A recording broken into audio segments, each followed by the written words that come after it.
এগুলো হলো ইতিহাসের সবচেয়ে অদ্ভুত কিছু চিকিৎসা সংক্রান্ত ঘটনা।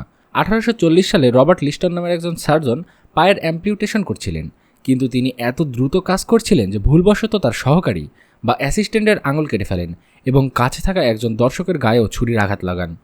রোগী এবং অ্যাসিস্ট্যান্ট গ্যাঙ্গিংয়ে মারা যান এবং দর্শকটি ভয়ে হার্ট অ্যাটাক করে মারা যায়, যার মানে একটি সার্জারিতে 3 জন মানুষ মারা গিয়েছিল।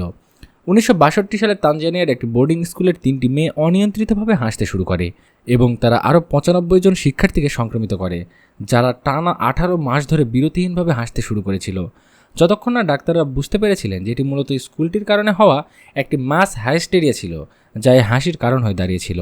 1922 সালে চার্লস অসবর্ন নামের এক লোক পড়ে যান এবং তার হেঁচকি ওঠা শুরু করে এবং 1990 সাল পর্যন্ত দীর্ঘ 68 বছর এই হেঁচকি থামেনি। অ্যালেক্সিস সেন্ট মার্টিন নামের এক ব্যক্তির পেটে একটি স্থায়ী ফুটো হয়ে গিয়েছিল, তাই তার ডক্টর একটি সুতোয় খাবার বেঁধে তা তার পেটের ভিতরে ঢুকে হজম প্রক্রিয়া নিয়ে গবেষণা করেছিলেন, যা পরবর্তীতে স্টমাক অ্যাসিড আবিষ্কারের পথ দেখায়। এবং সবশেষে 1905 সালে একজন মানুষকে শিরচ্ছেদ করা হয়েছিল এবং বলা হয় যে তিনি মাথা ছাড়াও একজন ডাক্তারের সাথে 13 মিনিট ধরে কথোপকথন চালিয়েছিলেন। এটা সত্যি পাগল করা ঘটনা।